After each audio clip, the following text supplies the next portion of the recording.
Hello, everybody. Today we're going to learn the daily Tanya for Gimel Nissan Tavshin Pei Daled. So yesterday we spoke about, again, the different levels of avodah, different levels of worship or of service of Hashem, different levels of intention that we can have while doing mitzvahs. So the first and lowest level of intention that still qualifies as intention is sort of awakening the dormant but natural love that we have for Hashem and the natural awe that we feel for Hashem's presence. That brings our neshama to the level of Olam HaYetzira, as we spoke about previously. That is, the world that is still senses its closeness to God, but is is composite, let's say. It deals with things that already exist and it transforms them. So that's pretty fitting, considering that the kind of love that is experienced here is a love that exists in a hidden way, but is transformed into a revealed love.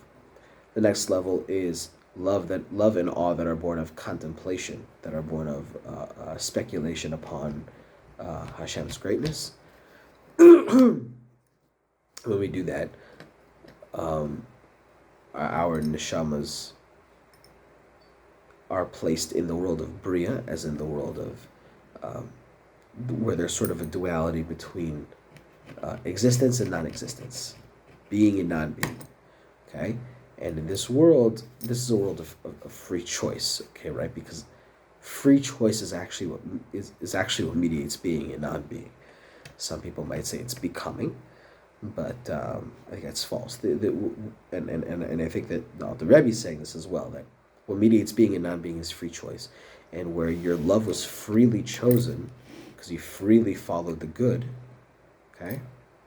These are other philosophical concepts that we can get into another time.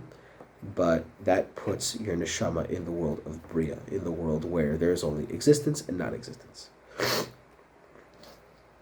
Okay, it is the place in which things find their independence from God in the moment that they find their independence from God. Okay, and they're still connected to God. They still see God as being sort of on the other side of that, but that's sort of where that's the world where they gain their existence. And the highest level, which is complete devotion, complete bittul, up to a point of a lack of feeling of one's own existence.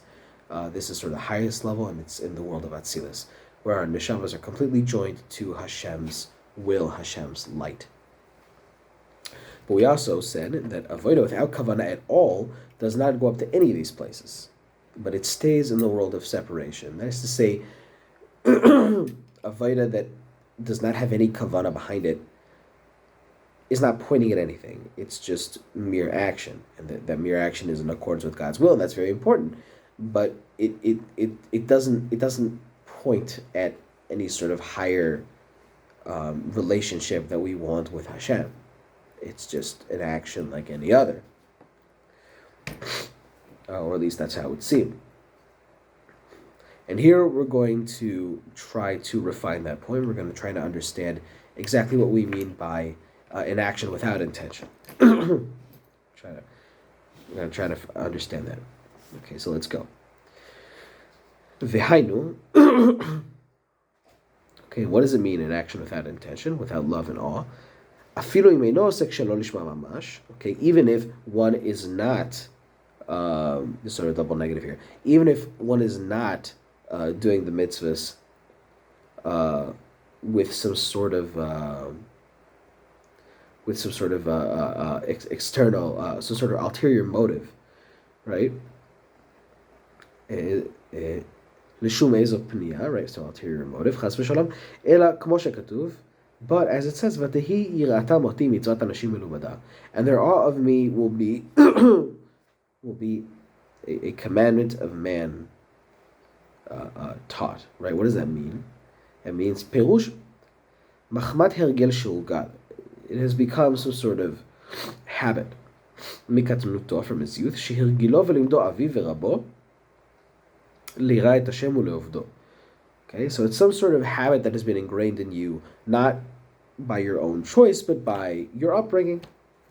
to love God, to love Hashem, and to worship Him. And he is not doing the mitzvahs for their purpose, for their actual purpose.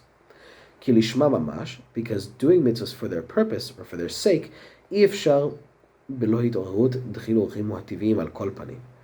right? In other words, doing the mitzvah for its purpose cannot be done without at least awakening one's own love and awe. Hativiyim, right? His own natural love and awe, which is in his heart. To take them out of the concealment within the heart and to bring them into revelation within the mind. כי כמו שאין אדם עושה דבר בשביל חברו למלות רצונו, אלא אם כן אוהבו, right? So just as a person isn't brought to do something for another, right, in order to fulfill their desire, אלא אם כן אוהבו, unless he has a love for this person, או ירא ממנו, or he is in awe of this person. כך אי אפשר לעשות לשמו יתברך. So too it cannot be done. What do we mean it cannot be done? That a mitzvah cannot be done for Hashem's sake, cannot be done for Hashem be'emet, lemalot retzono levad, in order to fulfill His will alone.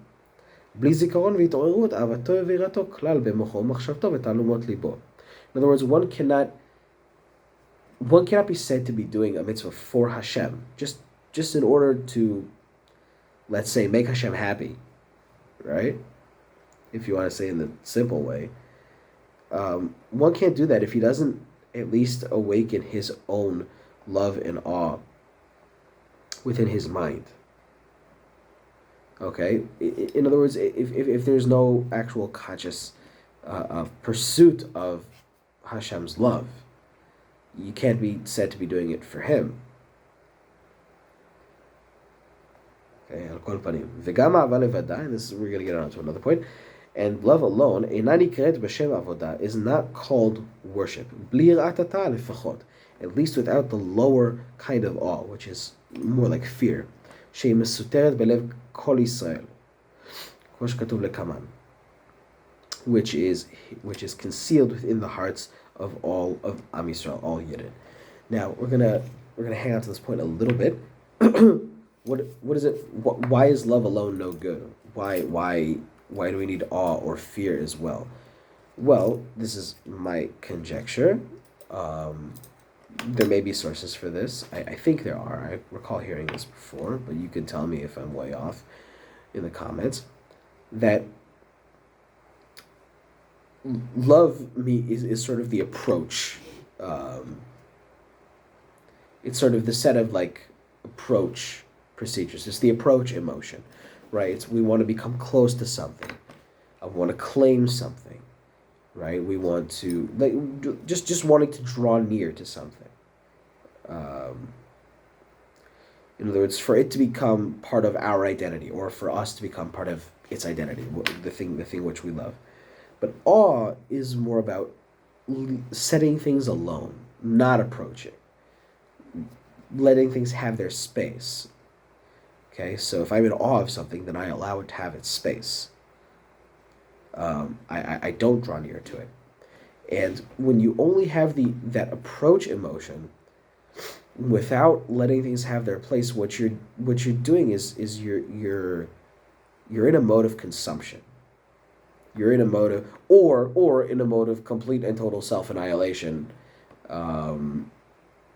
which is no good either, right? You just want to be completely joined to this thing, and you're not giving it its space. You're not asking yourself, okay, what does this person that I love want, right? What's good for them? And I would say that's why that's no good in terms of avodah, because you need to ask yourself, what does Hashem want from you? Not just what you want from Hashem, which is closeness and to enjoy His presence. So that's something to think about, and I'll see you tomorrow.